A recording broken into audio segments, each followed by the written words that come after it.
esa intimidad cerca de Él, el fuego no se puede extinguir. El fuego no se puede extinguir. Y así como Jesús sanó cuando estuvo sobre la tierra y ha sanado durante todo el tiempo desde que partió hasta este día, continuará sanando.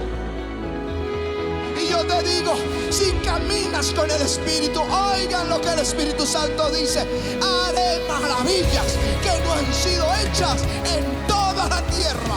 Será cosa tremenda la que Dios hará contigo, la que Dios hará contigo.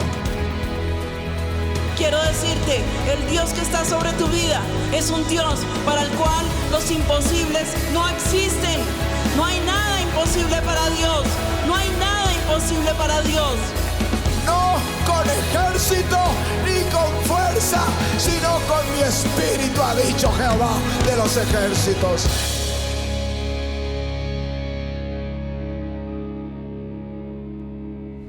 À la croix du calvaire, Jésus n'est pas seulement mort pour nos péchés, mais il l'a fait aussi pour nous guérir de toutes nos douleurs. Par sa meurtrissure, nous avons été guéris. Merci Seigneur. Regarde ce que dit la parole de Dieu. Je ne vous appelle plus serviteur, parce que le serviteur ne sait pas ce que fait son maître, mais je vous ai appelé ami, parce que je vous ai fait connaître tout ce que j'ai appris de mon Père. Ce n'est pas vous qui m'avez choisi, mais moi, je vous ai choisi, et je vous ai établi afin que vous alliez et que vous portiez du fruit et que votre fruit demeure. Et écoutez bien, afin que tout ce que vous demanderez au Père en mon nom, il vous le donne. Amen. As-tu bien écouté cette parole? Elle dit pour que tout. Bon, certains disent tout, excepté ce qui me concerne, excepté ma maladie ou la situation de mon voisin, que sais-je, mais la parole dit tout. Si nous demeurons en lui, alors il est dit que le Père sera glorifié. Et ce que nous demandons au Père dans le nom de Jésus, tout nous sera fait. Amen. Il y a 3 mois, on lui a diagnostiqué un vertige positionnel. Il a même dû prendre des médicaments. Ces étourdissements que tu as, ces vertiges, sont en train de s'en J'ai aller. senti le feu sur ma tête et à ce moment-là, j'ai commencé à sentir ma guérison. Là, j'ai fait tous les tests des mouvements, changements, des positions brusques et il est complètement Tu es guéri. guéri. Tu rentres à la maison complètement guéri. Merci Seigneur. Il y a 6 mois, il est allé chez le médecin et lui ont dit qu'il avait une arthrose au À genou. cause de l'usure, le cartilage perd de leur volume et il commence à y voir un frottement sur l'eau. On ne peut pas récupérer ça habituellement. Les patients chroniques finissent en réparation articulaire parce qu'il n'y a plus rien à faire. Ella dice que venía con un dolor muy fuerte y hoy venía a la reunión con el dolor. Dieron una palabra. Elle a peut-être des problèmes aussi dans ses genoux. Lève-le, fléchis-le. Si tu es guéri, viens ici. Elle dit, cette parole est pour moi. Elle dit, je l'ai prise pour moi. Elle a commencé à bouger sa jambe. Elle est passée à encore, la douleur a disparu. La Il douleur n'y a est très plus de forte. douleur. Tu rentres à la maison complètement guéri. Dieu est bon, Dieu t'aime. Va et raconte aux tiens qu'en ce lieu, Jésus t'a guéri. Il était en vacances. Il a plongé dans la piscine dont les niveaux étaient très bas et l'écho qu'il a reçu au genou était très fort. Ce soir, il me dit, je ne sais pas décrire ce que j'ai ressenti. Il dit, c'est étrange, mais immédiatement, il a été guéri de son genou. Il n'y a déjà plus de douleur, pasteur. Aujourd'hui, Oui, il a aujourd'hui, reçu. pasteur. Peux-tu faire ce que tu ne pouvais pas faire? Bouge-toi, lève ton genou, agenouille-toi. Amen. Maintenant, tu peux te lever et donner la gloire au Seigneur. Et tu vas aller raconter à la maison qui est celui qui t'a guéri. L'année dernière, il a reçu un héritage, mais tout le processus de son héritage est en train de se compliquer. Donc, il a déposé une offrande dans l'hôtel et le Seigneur lui a donné son héritage et même La propriété d'une maison avec des appartements loués et en supplément, un grand terrain et la provision pour construire un hôtel. Imagine-toi. Impressionnant. En plus, elle est venue à Bogota parce qu'elle est de la côte. Et lorsqu'elle est arrivée à Bogota, on lui a offert un emploi dans une multinationale où elle a déjà signé un Amen. contrat. Merci Seigneur Jésus. Si tu désires connaître plus de Jésus, savoir ce qu'il a fait pour toi et ce qu'il pourrait faire pour ta vie, alors prête une grande attention aux paroles suivantes. La parole du Seigneur dit dans l'évangile de Jean, dans le chapitre 6, « Car le pain de Dieu, c'est celui qui descend du ciel et qui donne la vie au monde. Jésus leur dit, « Je suis le pain de vie. Celui qui vient à moi n'aura jamais faim, et celui qui croit en moi n'aura jamais soif. Si tu prends de ces pains, tu auras la vie en son nom. Si tu prends de ces pains et manges ces pains, et si tu t'accroches au Fils de Dieu, plus jamais tu n'auras faim, tu n'auras jamais soif. » Je crois que c'est l'heure de prier. Pour ceux qui disent « J'ai besoin de Jésus dans mon cœur », je veux avoir la certitude qu'il vit et règne dans mon cœur. Et je veux te conduire dans cette décision. Il est très important que tu les fasses de tout ton cœur. Dis avec moi, « Seigneur Jésus, j'ai besoin de toi. J'étais pécheur. J'étais loin de toi. Mais aujourd'hui, je me réponds. Et je retourne à toi de tout mon cœur. Je t'invite pour que tu sois mon Seigneur, pour que tu sois mon Sauveur. Je te demande de laver mes péchés avec ton sang précieux et que tu fasses de moi une nouvelle créature. Inscris mon nom dans le livre de la vie éternelle. Et dis-lui, s'il te plaît, ne l'efface jamais. Aide-moi à être fidèle à toi et à ta parole. Dans le nom de Jésus, Amen et Amen. Dans ce qui suit, tu écouteras une puissante prédication qui édifiera ta vie et te donnera la conviction dans ton âme que le Seigneur combattra toujours pour toi. Ne te distrais pas, parce qu'une seule parole peut changer ta vie pour toujours. Avec vous, le pasteur Ricardo Rodriguez. Amos et chapitre 9. Si tu as ta Bible avec toi, et si ce n'est pas le cas, nous allons mettre le texte à l'écran. Au verset 11, il est dit: en ce temps-là, je relèverai le tabernacle de David qui sera tombé, et je réparerai les brèches, et je refermerai ses ouvertures, et je le rebâtirai comme il était au jour ancien, afin qu'il possède le reste de l'Idumée et toutes les nations, sur lesquelles mon nom sera invoqué, dit l'Éternel, qui fait cela. Voici, les jours viennent, dit l'Éternel, que le laboureur atteindra le moissonneur, et que celui qui foule les raisins atteindra celui qui jette la semence. Et les montagnes distilleront le mou, et tous les coteaux en découleront. Amen et Amen. Alléluia.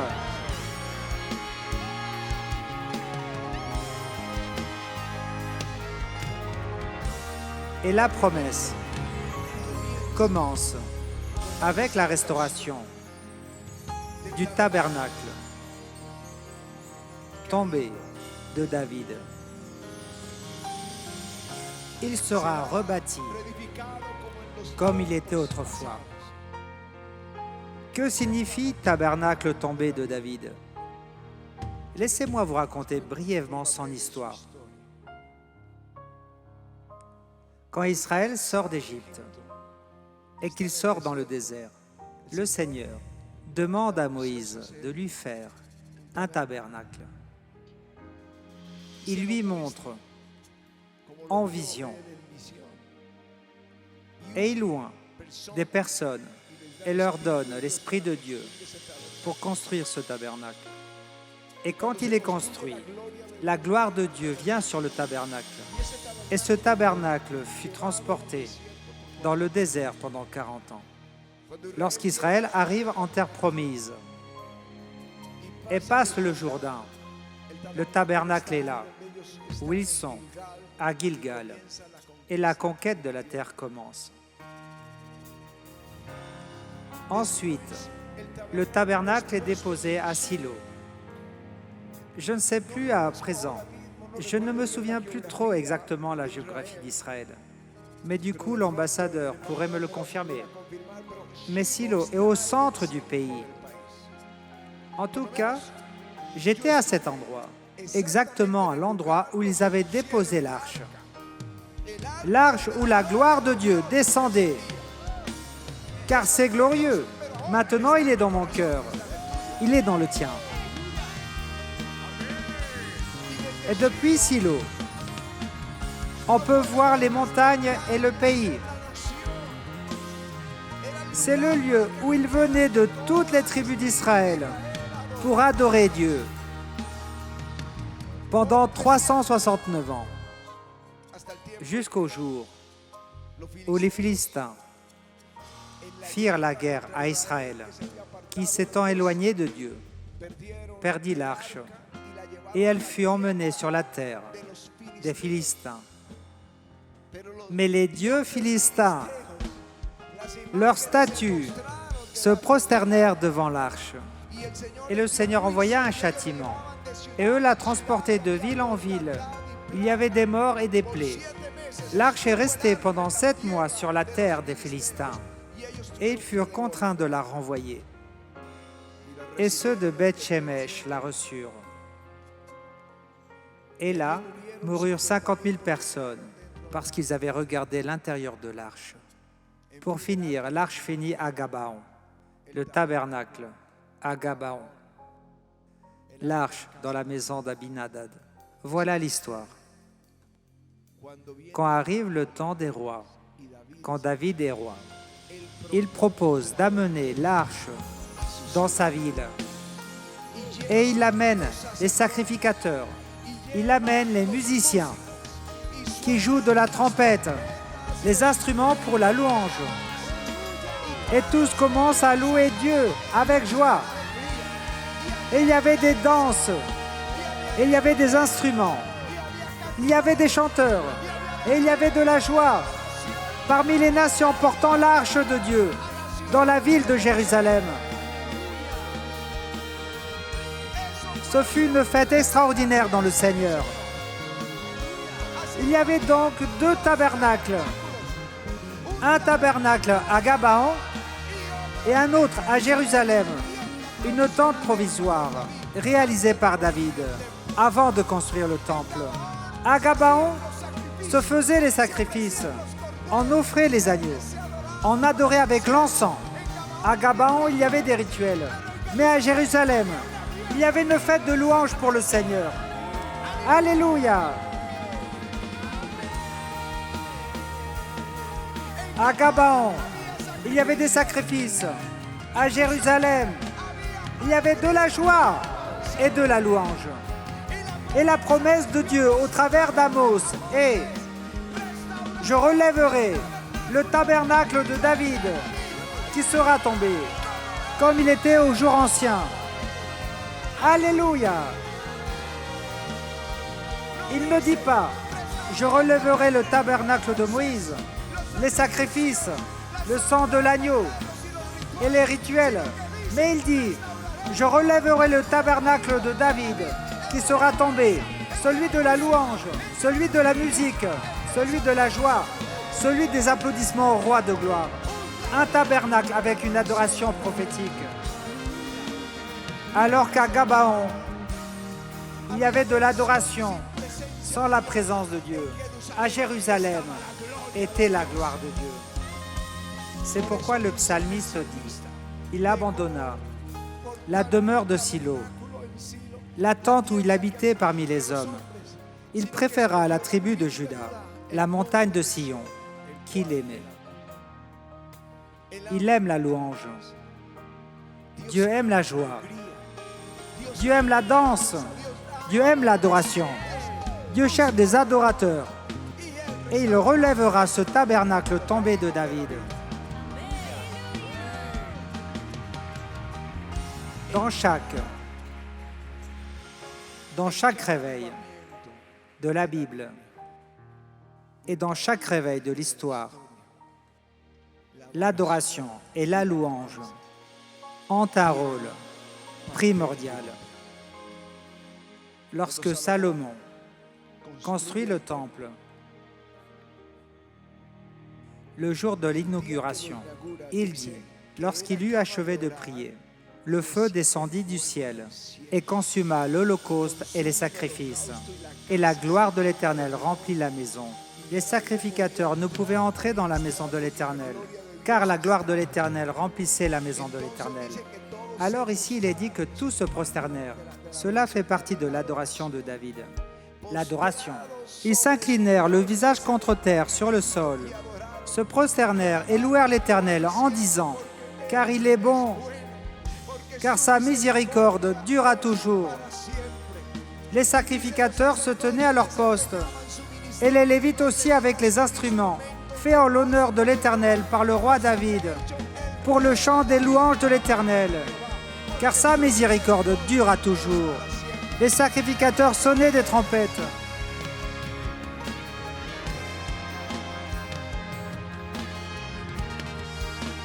Ensuite, il y eut d'autres règnes, Roboam et d'autres rois d'Israël, qui se succédèrent, et de Juda. Mais il y eut une période obscure, pendant laquelle le roi meurt. Son épouse reste en vie, c'était la fille du roi des Sidoniens. Le fils règne, et il meurt.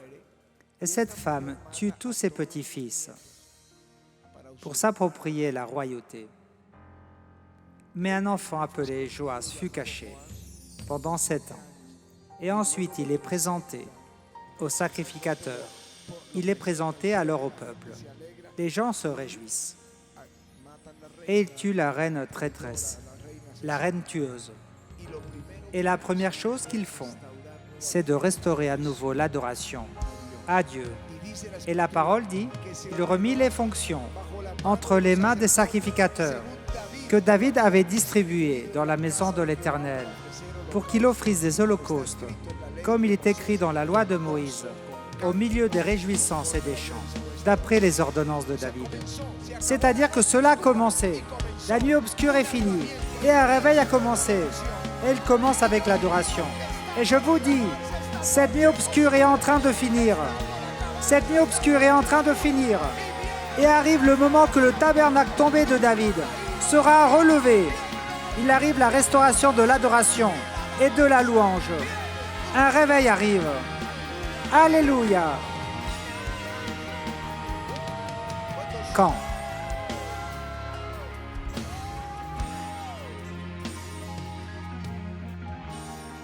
Zorobabel, ou quand Israël, où le peuple juif a été emmené captif à Babylone 70 ans, à cause du péché, parce qu'ils avaient oublié Dieu. Mais ils reviennent et restaurent tout. Ils restaurent le culte, l'adoration, l'offrande. Ils restaurent l'enseignement de la parole. Ils détruisent les idoles. Plus jamais on n'a mentionné les idoles en Israël depuis ce jour. Mais une chose qu'ils firent fut de restaurer l'adoration. Le tabernacle tombé de David. J'aime ça. Je vais vous le lire ici dans Esdras.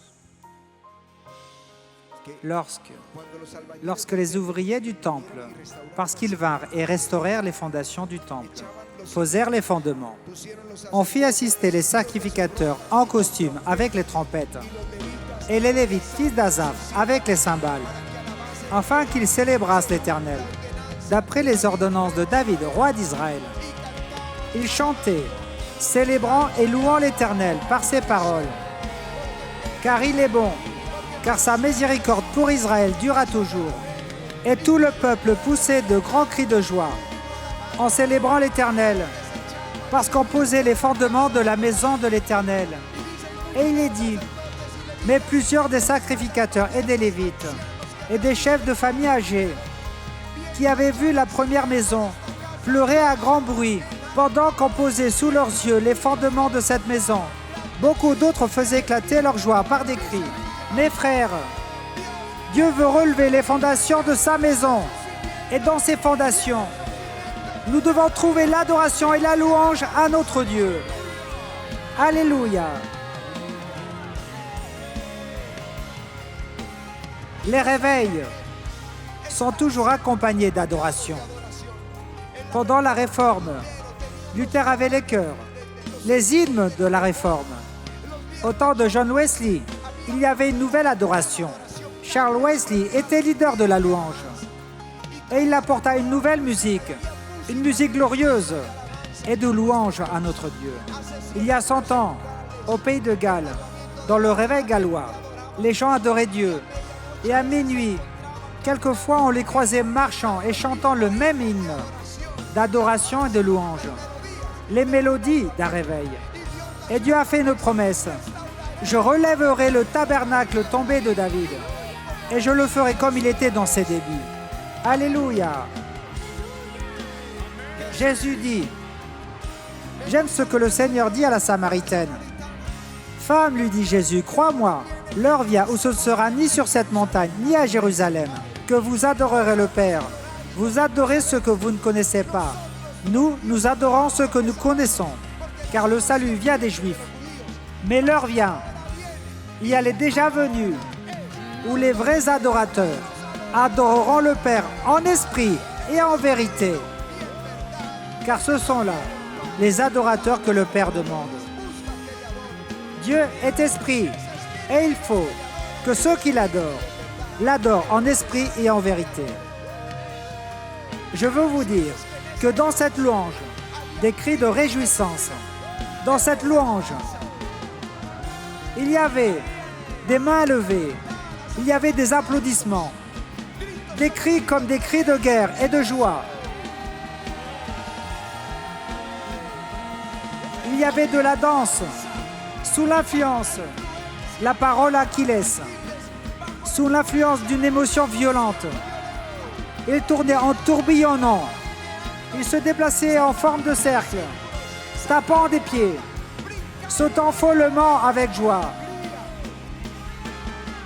C'est pourquoi le psaume 100 dit « Poussez vers l'Éternel des cris de joie, vous tous habitants de la terre.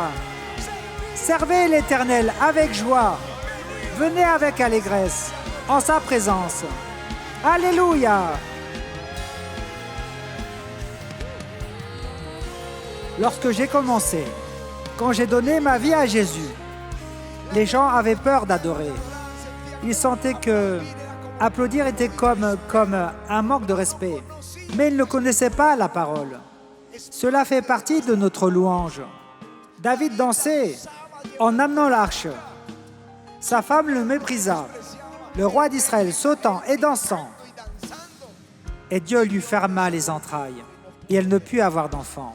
Elle ne put avoir le privilège que par elle vienne le Messie de la lignée de David, parce qu'elle méprisa la louange. On me demande, alors, où donc pouvons-nous louer? Eh bien, la parole dit, louez l'Éternel, louez Dieu dans son sanctuaire, louez-le dans l'étendue où éclate sa puissance.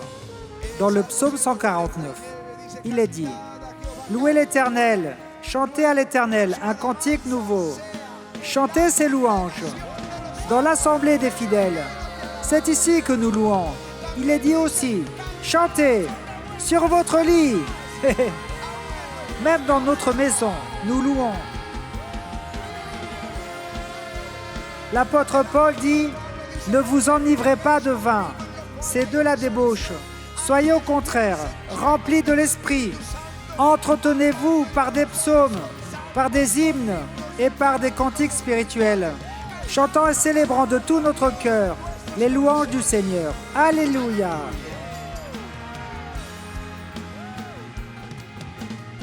Pourquoi le loues-tu? Tu le loues parce qu'il est bon. Tu le loues pour sa miséricorde. Tu le loues pour ses prouesses. Tu le loues parce qu'il a entendu tes prières. Tu le loues pour la plénitude de sa grandeur. Tu le loues pour ses justes jugements. Tu diras, qui loue Dieu? Ses serviteurs louent Dieu. Les nations, tout ce qui respire, loue l'Éternel. Alléluia! Avivamiento. Dieu nous appelle à relever le tabernacle tombé de David.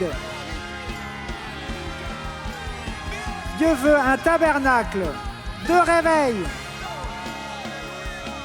Il y aura de la délivrance.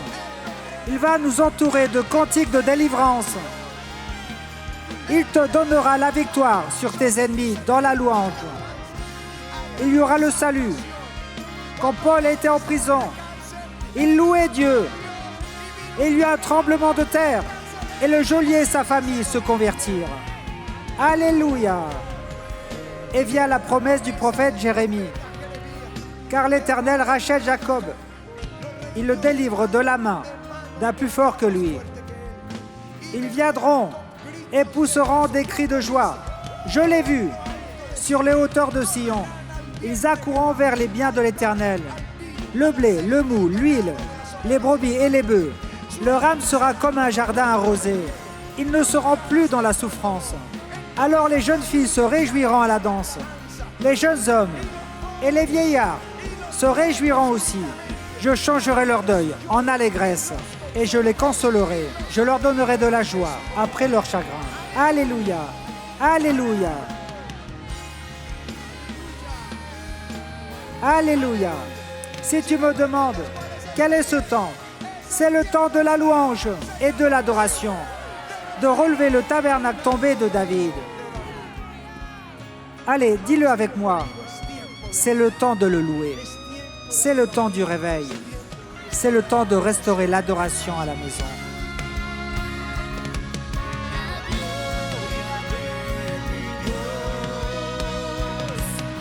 La nuée de la gloire.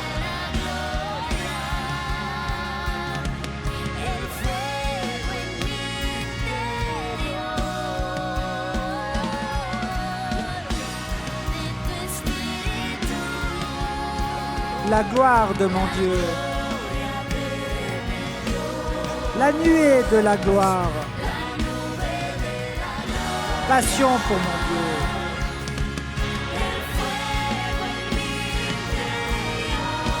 Ravive-nous.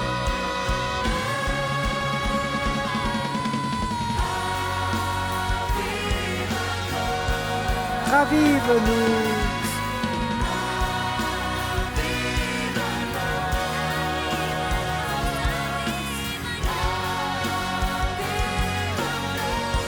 Ravive-nous.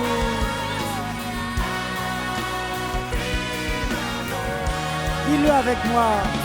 Ravive-nous.